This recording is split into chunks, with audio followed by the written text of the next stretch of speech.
ग्रंथराज श्रीमद् भगवद गीता यथारूप अध्याय 15। अध्याय का नाम है पुरुषोत्तम योग, श्लोक संख्या 7। इस श्लोक को समझेंगे। भगवान कह रहे हैं ममेव अंशो जीव लोके, मम एव अंशः।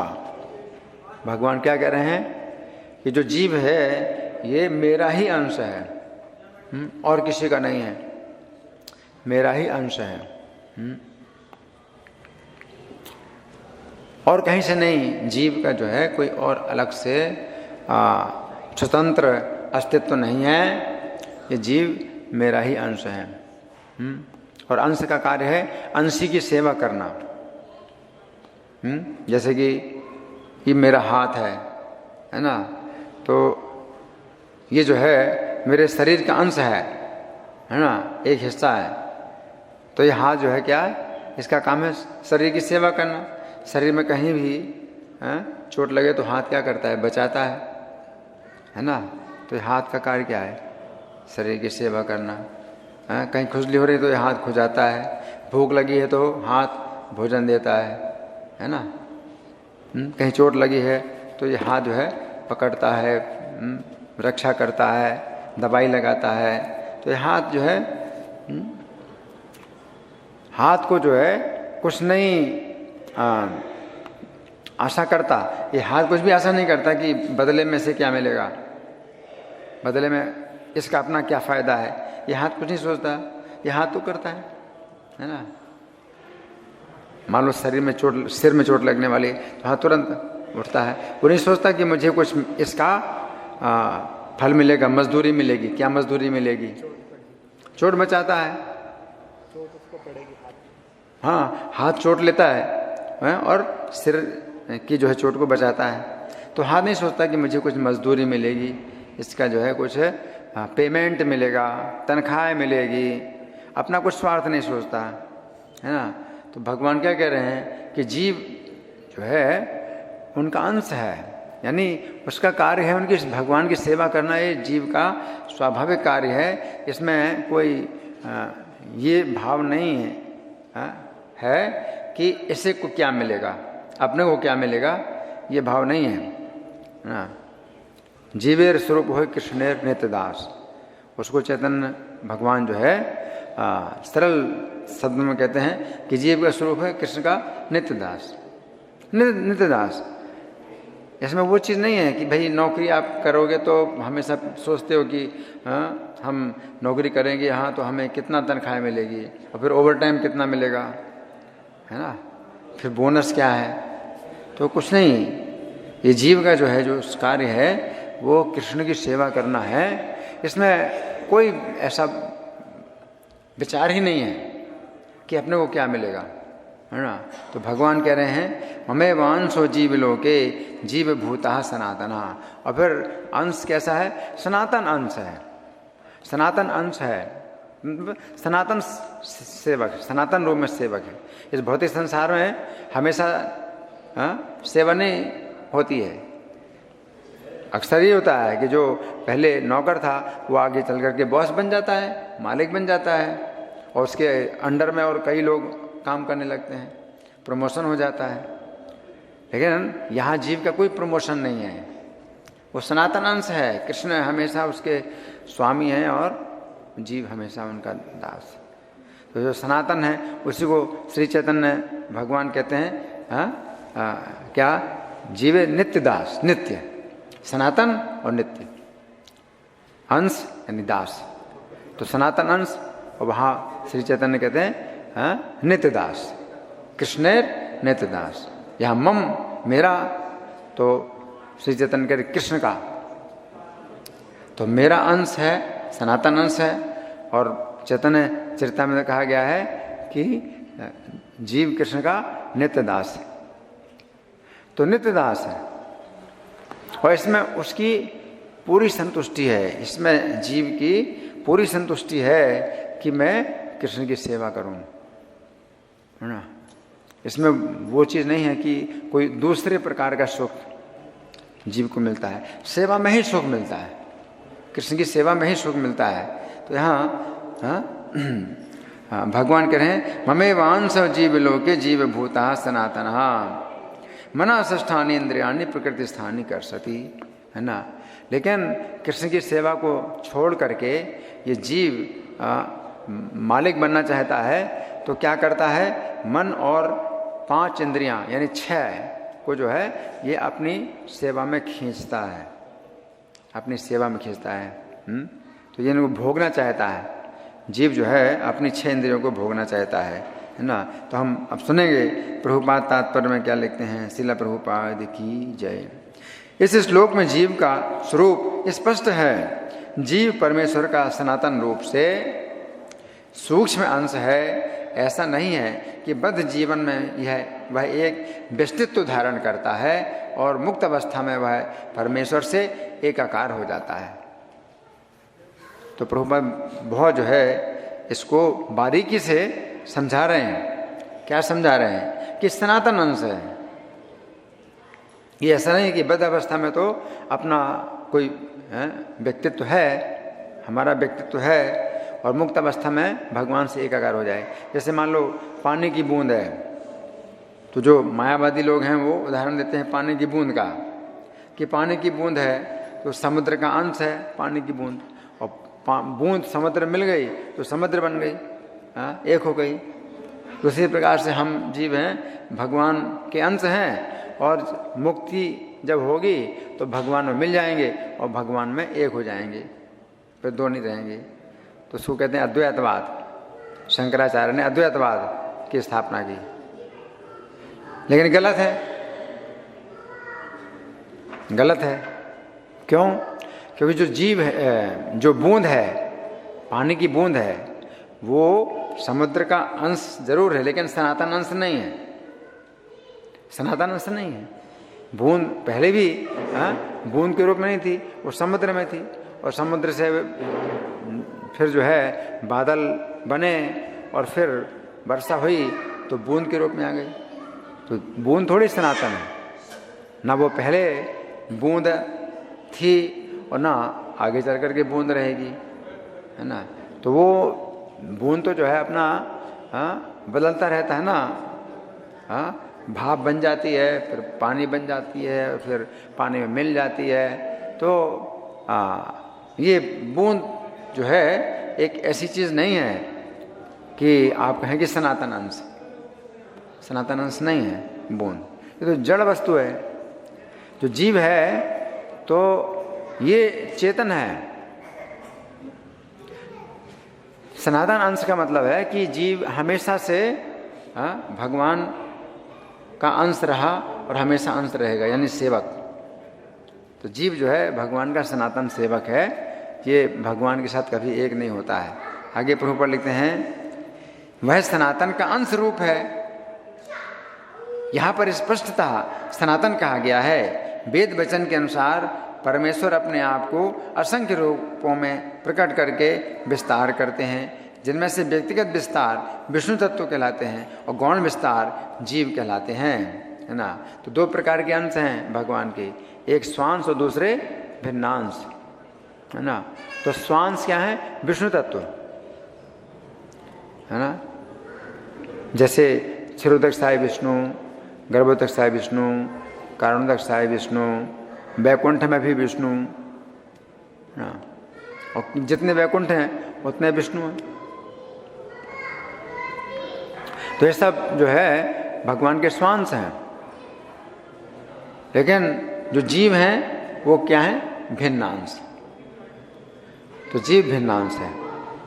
जो विष्णु तत्व हैं वो सब माया के स्वामी हैं।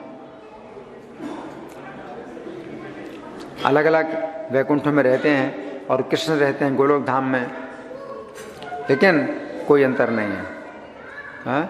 सभी अंतर्यामी हैं और सभी के पास अनंत शक्ति हैं, तो कोई अंतर नहीं है विष्णु में और कृष्ण में।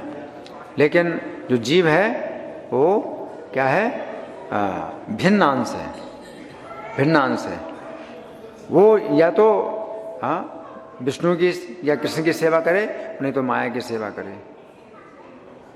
वो सेवक है। लेकिन जो कृष्ण है और उनके स्वांश हैं वे सब स्वामी हैं, वे सभी स्वामी हैं और माया के स्वामी हैं। लेकिन जितने भी जीव हैं वो या तो कृष्ण के सेवा करेंगे या माया की सेवा करेंगे। आगे प्रभुपाद लिखते हैं, दूसरे शब्दों में विष्णु तत्व निजी विस्तार यानी स्वांश हैं और जीव विभिन्न अंश हैं। अपने स्वांश द्वारा वे भगवान राम, नरसिंह देव, विष्णु मूर्ति तथा वैकुंठ लोक के प्रधान देवों के रूप में प्रकट होते हैं। विभिन्न अंश, आप लोग बातें नहीं करें, आप कोई बातें नहीं करें और बच्चों को संभालिए। जिनके बच्चे शोर कर रहे हैं आपकी बहुत बड़ी जिम्मेदारी है, बच्चे बिल्कुल शोर नहीं करेंगे यहाँ पर। या तो संभालिए बच्चों को या बाहर ले जाइए। विभिन्नांश जीव, विभिन्नांश अर्थात जीव सनातन सेवक होते हैं। भगवान के स्वांश सदैव विद्यमान रहते हैं। इसी प्रकार जीवों के विभिन्न अंशों के अपने स्वरूप होते हैं। तो भगवान के जितने स्वांश हैं वो भी हमेशा रहते हैं। जैसे भगवान के अवतार श्री राम के रूप में हैं तो उनका अपना एक लोक है, तो अपने लोक में है। बराह अवतार, मत्स्य अवतार, उन सब के अपने अपने वैकुंठ हैं। और प्रत्येक जीव का जो है भगवान के किसी न किसी रूप के साथ अपना संबंध है। कोई जीव भगवान राम की सेवा में उसका स्वरूप है, किसी जीव का राम की सेवा में स्वरूप है, किसी जीव का स्वरूप है मत्स्य भगवान की सेवा में है, मत्स्य भगवान का वैकुंठ है। किसी जीव का स्वरूप बराह भगवान के साथ है। तो भगवान के जितने भी रूप हैं वो सब सच्चिदानंद है। सत माने सनातन और चित माने ज्ञान और आनंद, परम सुख, पूर्ण सुख है। तो कोई अंतर नहीं है। लेकिन जो जीव है तो ये जो है कभी स्वामी नहीं बन सकते हैं। आगे प्रभुपाद लिखते हैं, इसी प्रकार जीवों के विभिन्न अंशों के अपने स्वरूप होते हैं। परमेश्वर के विभिन्न अंश होने के कारण जीवों में भी उनके आंशिक गुण पाए जाते हैं, जिनमें से स्वतंत्रता एक है। तो भगवान परम स्वतंत्र हैं, भगवान परम स्वतंत्र हैं, है ना। तो अंश होने के कारण जीव में भी आंशिक स्वतंत्रता है। अब आंशिक स्वतंत्रता केवल इतनी ही है कि या तो हम भगवान की सेवा करें या माया की सेवा करें, इससे ज़्यादा स्वतंत्रता नहीं है ना। और भगवान जीव की स्वतंत्रता में बाधा नहीं डालते हैं। भगवान जीव की स्वतंत्रता में बाधा नहीं डालते हैं।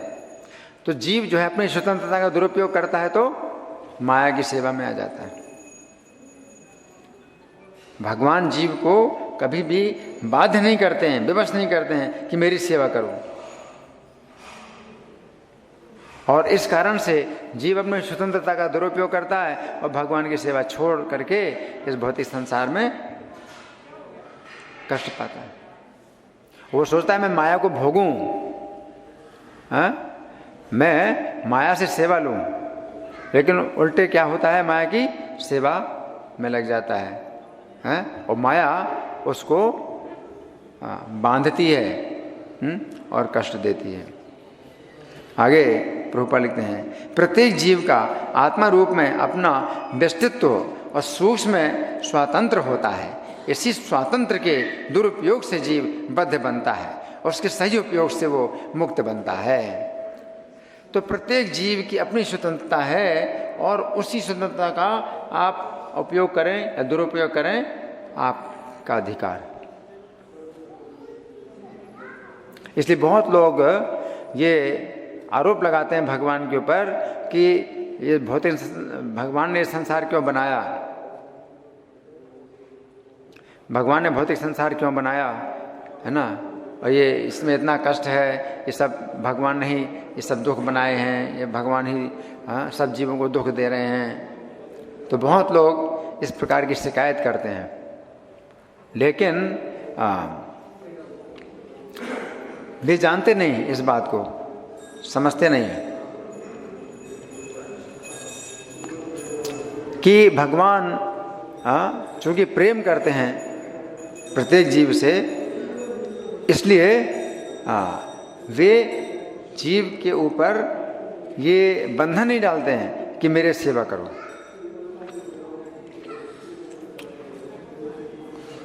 जैसे पिता है तो अपने पुत्र से प्रेम करता है ना, तो पुत्र को जो है वो विवश नहीं करता कि वो सेवा करे, और पुत्र जो है अपने पिता को छोड़ के और निकल जाता है, और सड़क में मारा मारा फिरता है। तो पिता को दुख होता है, लेकिन वो जो है अपने पुत्र की स्वतंत्रता में बाधा नहीं डालता है, और उसका दुरुपयोग करके पुत्र क्या करता है, पिता को छोड़ देता है।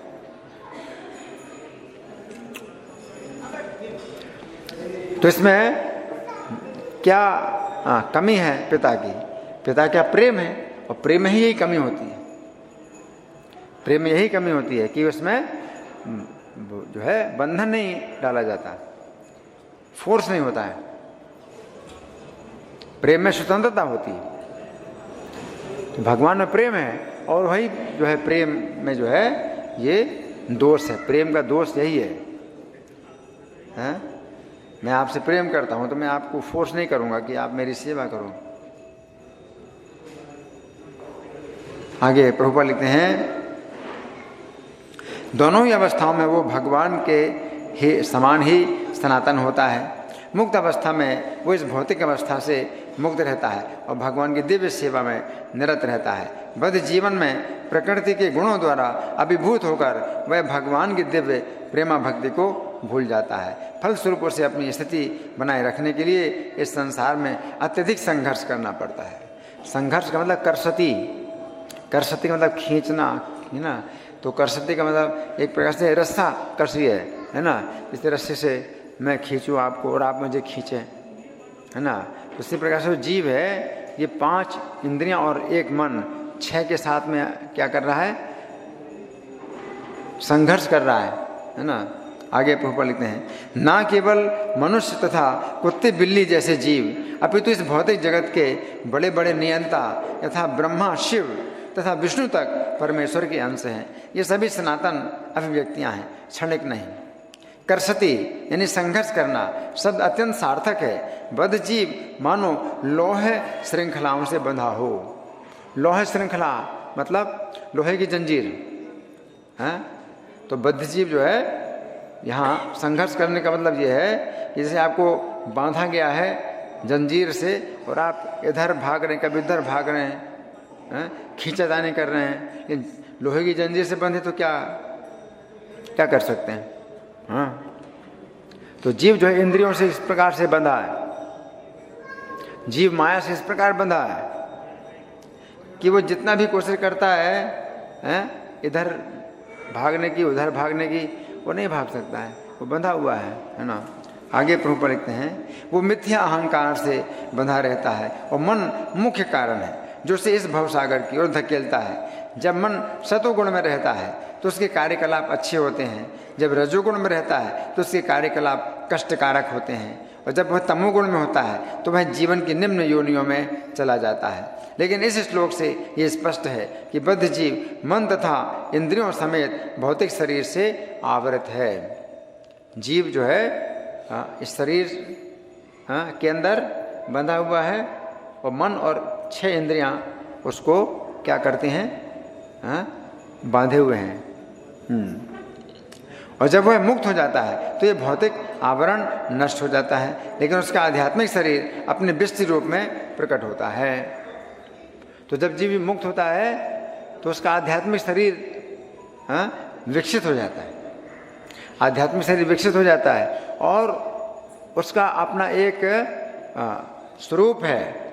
स्त्री भी हो सकता है या पुरुष भी हो सकता है।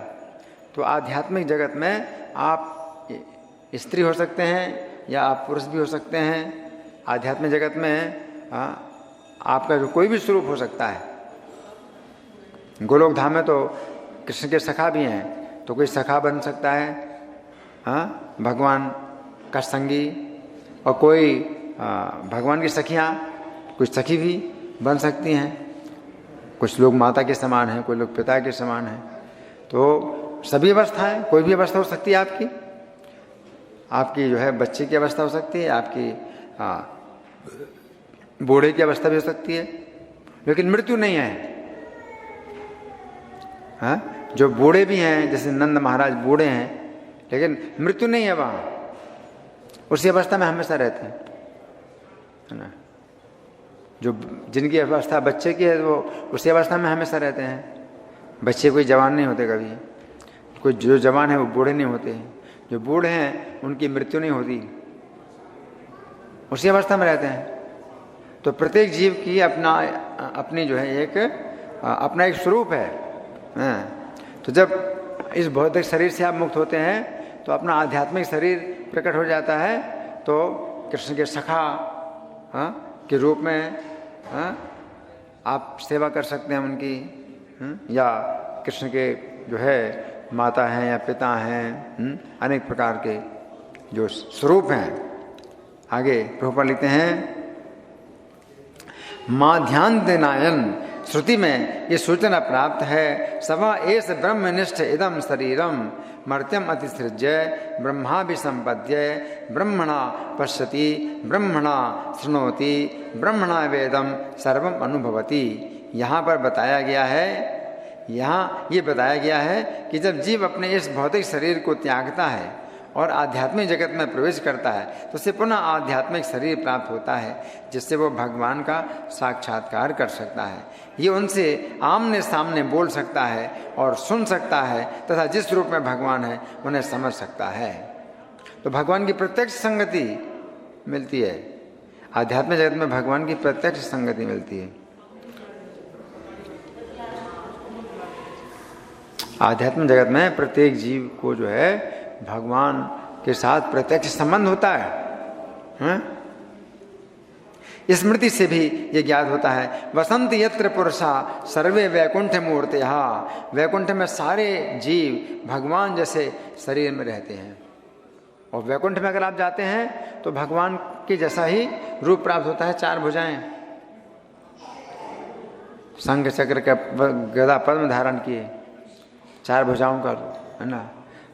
तो कोई जो नया व्यक्ति जाता है तो सोचता है तो भगवान है, वो द्वारपाल के रूप में कोई व्यक्ति खड़ा है ना। इन 4 भुजाएं हैं और पीत वस्त्र धारण किए,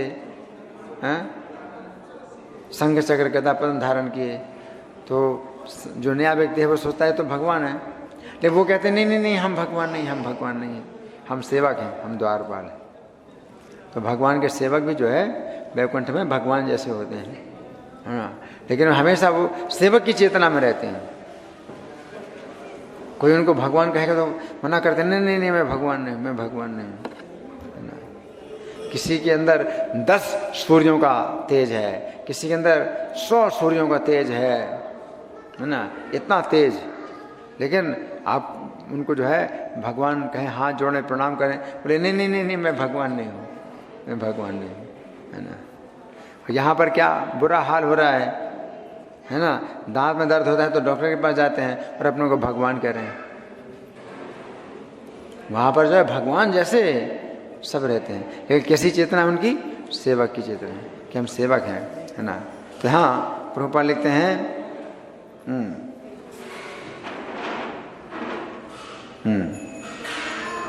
जहाँ तक शारीरिक बनावट का प्रश्न है, अंश रूप जीवों तथा विष्णु मूर्ति के विस्तारों अंशों में कोई अंतर नहीं होता।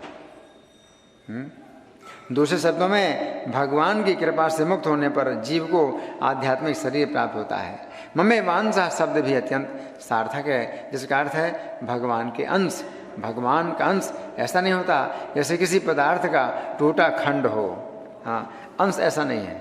जैसे मान लो इसको तोड़ दिया जाए, हैं, तो एक करतार का जो है जैसा आकार है, तो इसका एक टुकड़ा हम निकालें तो वो करतार की तरह पूरा आकार तो नहीं बनेगा। कोई टुकड़ा है वो बेढंगा उसका आकार होगा, कोई आकार थोड़ी होगा उसका इस तरह का, जैसे ये गोल है और यहाँ से उभरा हुआ है, ऐसा तो नहीं होगा इसका टुकड़ा। तो यहाँ अंश प्रभुपाद बता रहे हैं कि जीव भगवान का जो अंश है इस प्रकार से नहीं है कि किसी पदार्थ का टूटा हुआ खंड हो। हम द्वितीय अध्याय में देख चुके हैं कि आत्मा के खंड नहीं किए जा सकते। तो अंश ये नहीं है कि भगवान से हम कभी निकले हैं, भगवान टूट गए और उनके अंश हो गए, ऐसा नहीं है। लोग कहते हैं ना, कई लोग कहते हैं भाई जैसे मिट्टी का ढेला है ना, तो उसको तोड़ देते हैं तो कई टुकड़े हो जाते हैं।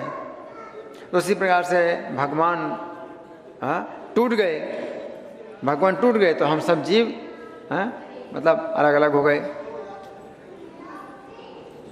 और वही सब जो है टुकड़े इकट्ठे कर दें, मिट्टी का एक ढेला बन जाए, तो अब वो टुकड़े नहीं रहेंगे, वो मिट्टी का ढेला बन गया। ऐसे हम लोग नहीं रहते तो भगवान बन जाते हैं, ऐसा नहीं है। भगवान के खंड खंड नहीं हो सकते, न जीव के खंड खंड हो सकते हैं। अच्छेद्योयम, ये छेदन नहीं किया जा सकते, इसको काटा नहीं जा सकता, इसको खंडित नहीं किया जा सकता। तो भगवान के अंश हम इस प्रकार से नहीं है कि भगवान के खंड हो गए तो हम जीव बन गए, ऐसा नहीं है। इस खंड की भौतिक दृष्टि से अनुभूति नहीं हो पाती। ये पदार्थ की भांति नहीं है, जिसे चाहो तो कितने ही खंड कर दो, उन्हें पुनः जोड़ दो। पदार्थ की तरह थोड़ी है ना। जैसे इसका हमने 10 टुकड़े किए, फिर एक एक टुकड़े के और टुकड़े कर दें तो जो है 20 टुकड़े हो जाएंगे, फिर 100 टुकड़े हो जाएंगे, 1000 टुकड़े हो जाएंगे इसके।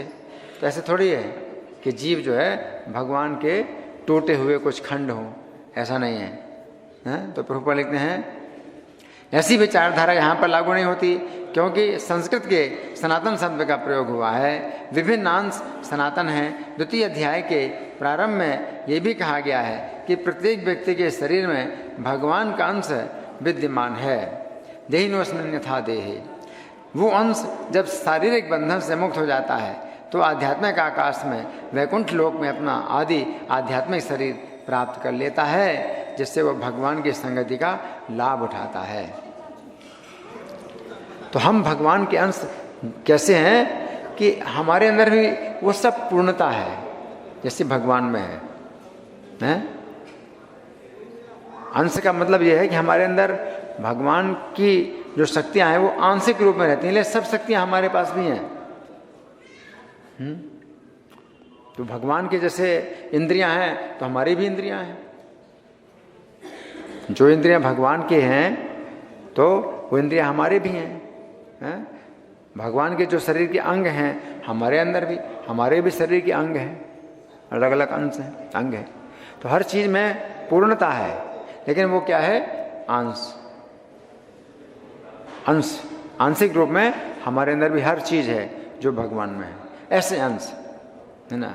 जैसे मान लो कई बार हीटर का ही जो है एक दूसरा नमूना बनाया जा सकता है जो इतने छोटा साइज का हो हीटर, तो उसको भी आप जब लगाएंगे बिजली में तो वो भी गर्मी देगा, लेकिन थोड़ी गर्मी देगा, ये ज़्यादा गर्मी दे रहा है ना। तो इसी प्रकार से हर चीज़, वो छोटा सा जो हीटर है नमूना, तो उसमें भी सब कुछ होगा, ये भी जाली होगी, ये भी एलिमेंट होगा, उसका भी स्विच होगा, सब कुछ होगा। ये छोटी साइज का हीटर मान लो बन गया। तो इसी प्रकार से हम लोग भगवान के जो अंश हैं उसी प्रकार से हैं। जैसे पिता का पुत्र अंश, तो पुत्र में भी जो है पूरा शरीर है, लेकिन पिता का शरीर जैसे विकसित है उतना विकसित नहीं है, लेकिन पुत्र में भी सब कुछ है, उसका भी मुंह है, उसकी भी आंखें हैं कि नहीं। तो इसी प्रकार से जीव जो है भगवान के जो है तरह पूर्ण है, लेकिन वो पूर्णता आंशिक है। आगे प्रभुपाद लिखते हैं किंतु ऐसा समझा जाता है कि जीव भगवान का अंश होने के कारण गुणात्मक दृष्टि से भगवान के ही समान है, जिस प्रकार स्वर्ण के अंश भी स्वर्ण होते हैं। तो यहाँ प्रभुपाद का तात्पर्य समाप्त हुआ। अब हम सुनेंगे श्री भगवान ने कहा में इसकी काफ़ी विस्तृत व्याख्या है। पिछले श्लोक में श्री कृष्ण ने बताया था कि जो लोग उनके परम धाम में जाते हैं, इस भौतिक संसार में वापस नहीं आते, उस समय अर्जुन के मन में प्रश्न उठा। श्री कृष्ण ने ये बात तो बताई है कि जो लोग उनके परम धाम में जाते हैं वे इस भौतिक संसार में वापस नहीं आते हैं, परंतु इस भौतिक संसार में जितने जीव हैं उनका असली स्थान कौन सा है? यदि उनका असली स्थान श्री कृष्ण का परम धाम है तो वे इस भौतिक संसार में क्यों आए हैं? अर्जुन के मन में ये प्रश्न उठा। अर्जुन ने बोला नहीं है, अर्जुन के मन में प्रश्न उठा ना। अंतर्यामी होने के कारण श्री कृष्ण अर्जुन के प्रश्न को समझ गए। अतः उन्होंने इस श्लोक में बताया है कि इस भौतिक संसार में रहने वाला प्रत्येक जीव श्री कृष्ण का ही सनातन अंश अर्थात सनातन सेवक है, परंतु वो श्री कृष्ण की सेवा को छोड़कर इस भौतिक संसार में मन सहित 5 इंद्रियों को भोगने का प्रयास कर रहा है। तो श्लोक की प्रथम पंक्ति के शब्द हैं मम एव अंशः जीवलोके जीवभूतः सनातनः, अर्थात इस संसार में जीव के रूप में मेरा ही सनातन अंश है। तो यहाँ पर श्री कृष्ण कह रहे हैं कि जीव लोक में जीवभूत श्री कृष्ण का ही सनातन अंश है। तो श्री कृष्ण इस भौतिक जगत को जीवलोक कह रहे हैं। ऐसा क्यों? जिस समय जीव श्री कृष्ण के धाम में श्री कृष्ण की सेवा में रत था उस समय उसने श्री कृष्ण से स्वतंत्र होकर सुख भोगने की इच्छा की। ऐसी स्थिति में वो इस भौतिक जगत में आया जहाँ पर सभी जीव उसी की तरह श्री कृष्ण से स्वतंत्र होकर सुख भोगना चाहते हैं। तो ये स्थान क्या है? जीवलोक। परंतु वास्तव में दुख भोग रहे हैं। इस प्रकार ये भौतिक जगत ऐसे मूर्ख जीवों का लोक है जो इस दुख के स्थान में सुख भोगने की आशा करते हैं। जो श्री कृष्ण का परम धाम है वो जीवलोक नहीं है, वो कृष्ण लोक है जहां पर सुख ही सुख है। तथा ये जो भौतिक जगत है ये कृष्ण लोक नहीं है बल्कि जीवलोक है जहां पर दुख ही दुख है। यहाँ पर श्री कृष्ण कह रहे हैं कि जीवलोक में जीवभूत श्री कृष्ण का ही सनातन अंश है। जीवभूत शब्द में जो भूत शब्द है उसका अर्थ है जो हो चुका है। इस प्रकार जीवभूत शब्द का अर्थ हुआ ऐसा व्यक्ति जो जीव भाव में आ चुका है। तो यहाँ पर श्री कृष्ण कह रहे हैं कि जितने भी जीव हैं वे सदा जीव के ही भाव में रहते हैं अथवा जीव की ही स्थिति में रहते हैं। वे कभी भी ईश्वर की स्थिति में नहीं आ सकते हैं। जिस प्रकार ईश्वर श्री कृष्ण सभी के हृदय में स्थित हैं उस पर कोई भी जीव ऐसा नहीं कर सकता है। कोई भी जीव सबके हृदय में स्थित नहीं हो सकता। जीव किसी एक ही शरीर में रह सकता है तथा यदि वो दूसरे शरीर में जाता है तो उसे पहला शरीर छोड़ना पड़ता है। इस प्रकार प्रत्येक जीव जीवभूत है, ईश्वर भूत नहीं है। अब यदि जीवभूत शब्द को स्त्रीलिंग में बदला जाए तो जीवभूता शब्द बनता है। तो श्री कृष्ण गीता 7:5 में जीव के लिए स्त्रीलिंग में जीवभूता शब्द का प्रयोग करते हैं। उक्त श्लोक में श्री कृष्ण कहते हैं कि जीवभूता उनकी परा प्रकृति है। यहाँ पर श्री कृष्ण कह रहे हैं कि जीवभूत उनका अंश है तथा उक्त श्लोक में श्री कृष्ण कहते हैं कि जीवभूता उनकी प्रकृति है।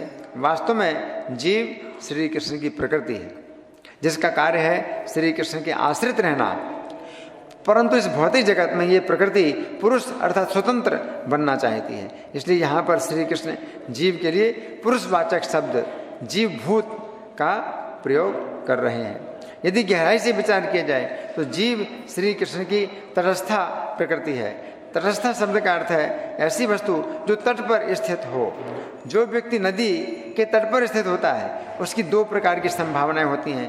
पहली संभावना यह है कि वो नदी के तट से जमीन में आ जाए तथा सुरक्षित हो जाए, तथा दूसरी संभावना यह है कि वो नदी की धार में बह जाए।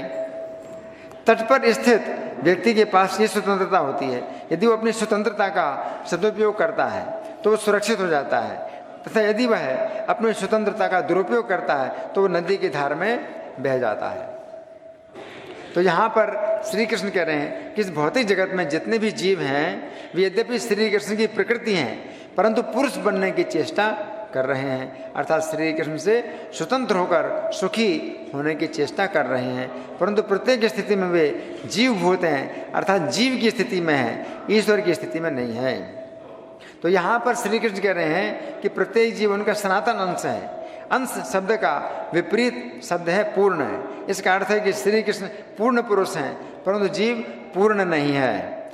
जीव अंश है अब श्री कृष्ण जीव के लिए केवल इतना ही नहीं कह रहे हैं कि जीव उनका अंश है, नहीं, श्री कृष्ण यहाँ पर कह रहे हैं कि जीव उनका सनातन अंश है। सनातन अंश का अर्थ है कि जीव श्री कृष्ण का अंश पहले भी था, इस समय है तथा आगे चलकर भी रहेगा। ये जीव श्री कृष्ण का अंश उस प्रकार का नहीं है जिस प्रकार जल की बूंद समुद्र का अंश होती है। जल की बूंद समुद्र का अंश अवश्य होती है, परंतु ये सनातन अंश नहीं होती है। जिस समय समुद्र में मिल जाती है उस समय समुद्र के साथ एक हो जाती है। तो जीव इस प्रकार श्री कृष्ण का अंश नहीं है कि ये पहले श्री कृष्ण के साथ एक था, अभी श्री कृष्ण से अलग हो गया है तथा आगे चलकर ये पुनः श्री कृष्ण के साथ एक हो जाएगा, ऐसा नहीं है। जीव श्री कृष्ण का सनातन अंश है। जीव का व्यक्तित्व तो सदा अलग है। जीव या तो माया की सेवा करता है या श्री कृष्ण की सेवा करता है, परंतु जीव का व्यक्तित्व कभी नष्ट नहीं होता। इस बात की स्थापना श्री कृष्ण गीता के 2 अध्याय के अनेक श्लोकों में कर चुके हैं।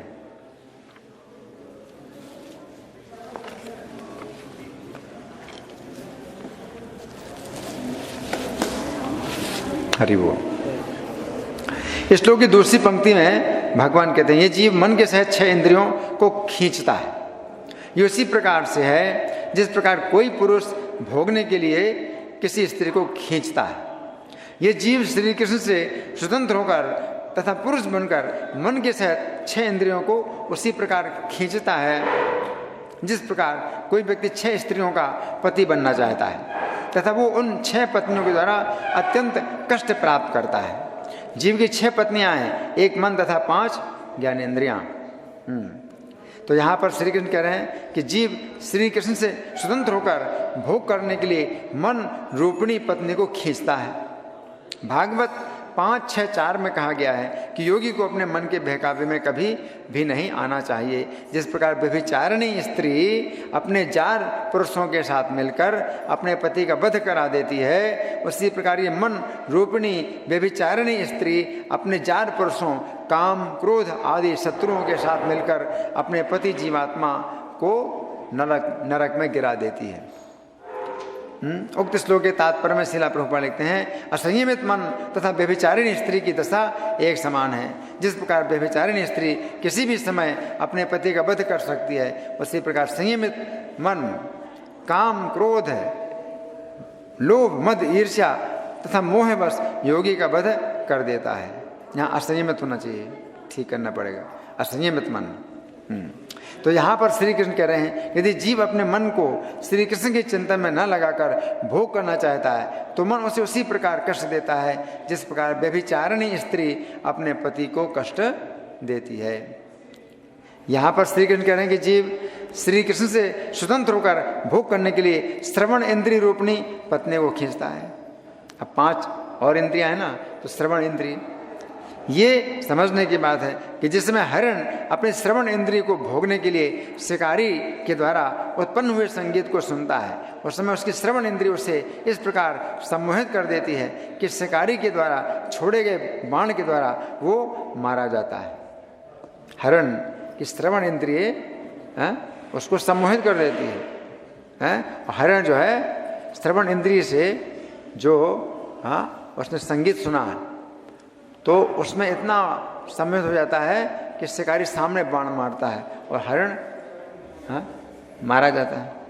तो यहाँ पर श्री कृष्ण कह रहे हैं यदि जीव अपनी श्रवण इंद्रिय को श्री कृष्ण के गुणों को सुनने में ना लगाकर उसे भोगना चाहता है तो उसकी श्रवण इंद्रिय उसे उसी प्रकार कष्ट देती है जिस प्रकार हरण कष्ट प्राप्त करता है। फिर श्री कृष्ण कह रहे हैं कि जीव भोग करने के लिए चक्षु इंद्रिय रूपिणी पत्नी को खींचता है। ये समझने की बात है कि जिसमें पतंगा अपने चक्षु इंद्रिय को भोगने के लिए अग्नि के सुंदर रूप की ओर जाता है, उस समय उसकी चक्षु इंद्रिय उसे इस प्रकार सम्मोहित कर देती है कि वो अग्नि में जलकर भस्म हो जाता है। तो यहाँ पर श्री कृष्ण कह रहे हैं कि यदि जीव अपनी चक्षु इंद्रिय को श्री कृष्ण के रूपों का दर्शन करने में ना लगाकर उसे भोगना चाहता है तो उसकी चक्षु इंद्रिय उसे उसी प्रकार कष्ट देती है जिस प्रकार पतंगा कष्ट पाता है। फिर श्री कृष्ण कह रहे हैं कि जीव भोगने के लिए स्पर्श इंद्रिय रूपणी पत्नी को खींचता है। ये समझने की बात है कि जिसमें जंगली हाथी अपनी स्पर्श इंद्रिय को भोगने के लिए कागज की बनी हुई हथनी की ओर जाता है, उस समय उसकी स्पर्श इंद्रिय उसे इस प्रकार सम्मोहित कर देती है कि वो उस गड्ढे में गिर जाता है जिसमें उसे गिराने के लिए वो कागज की हथनी खड़ी की जाती है।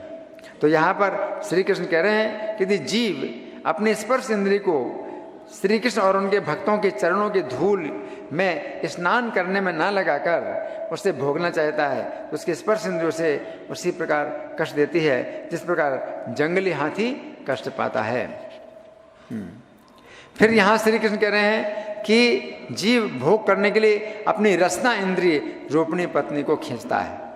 ये समझने की बात है कि जिसमें मछली अपनी रसना इंद्रिय को भोगने के लिए मछुआरे द्वारा डाले गए भोजन को अपने मुख में दबाती है, उस समय उसकी रसना इंद्रिय उसे इस प्रकार सम्मोहित कर देती है कि उस भोजन के अंदर लगा हुआ कांटा उसके मुख के आर पार हो जाता है। इतनी जोर से दबाती है कि कांटा आर पार हो जाता है। तो यहाँ पर श्री कृष्ण कह रहे हैं कि यदि जीव अपनी रसना इंद्रिय को श्री कृष्ण को अर्पित हुए भोजन का स्वाद लेने में न लगाकर उसे भोगना चाहता है तो उसकी रसना इंद्रिय उसे उसी प्रकार कष्ट देती है जिस प्रकार मछली कष्ट पाती है। फिर श्री कृष्ण कहते हैं कि जीव भोग करने के लिए घ्राण इंद्रिय रूपणी पत्नी को खींचता है।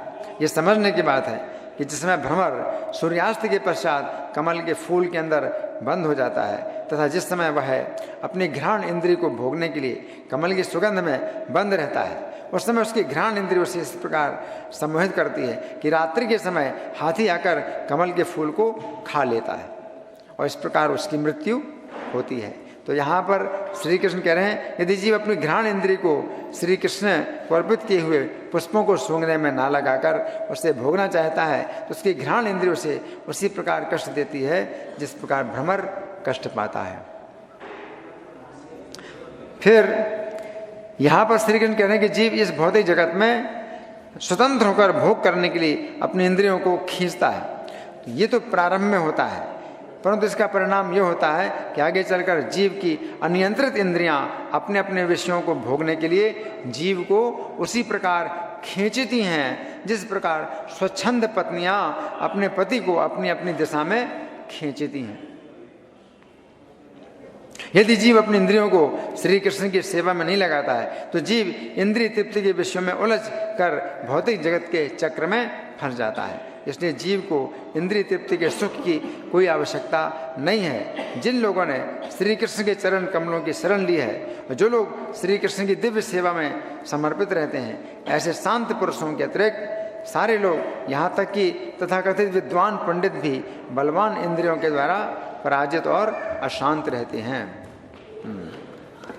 तो इस तरह से हमने कुछ चर्चा की आज के श्लोक पर।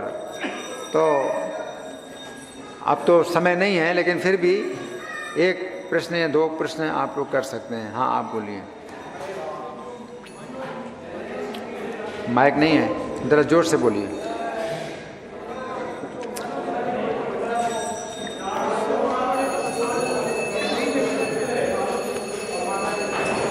क्या है?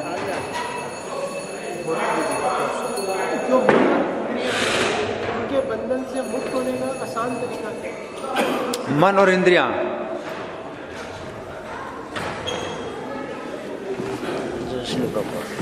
मन और इंद्रियों से मुक्त होने का आसान तरीका क्या है? तो यही तो बताया गया कि मन को और इंद्रियों को कृष्ण की सेवा में लगाया जाए।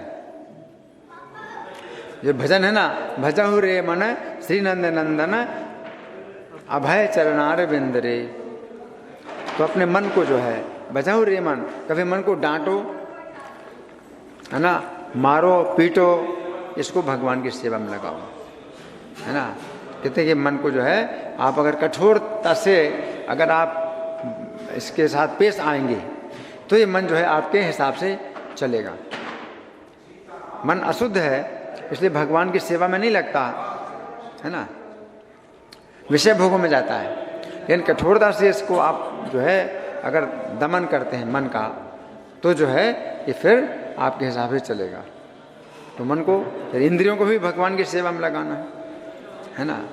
तो इंद्रियों से, जैसे नेत्र इंद्रिय है तो भगवान की सेवा में, तो भगवान का दर्शन करना है, भक्तों का दर्शन करना है ना।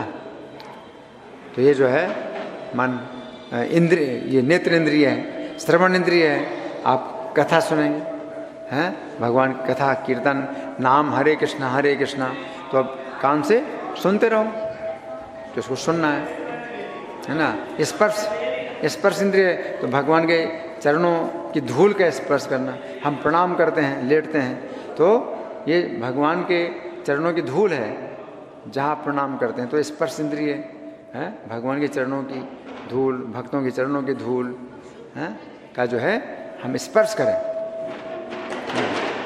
इस प्रकार से जितनी इंद्रियां हैं, अगर हम भगवान की सेवा में लगाते हैं तो इंद्रियां अपने आप बस में रहती हैं, आप इनके जो है बंधन से छूट जाते हैं।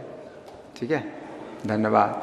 ग्रंथराज श्रीमद् भगवद गीता की जय, श्रील प्रभुपाद की जय, श्री श्री राधा पार्षार्थी ललिता विशाखा गौर निताई, सीताराम लक्ष्मण हनुमान की जय हो।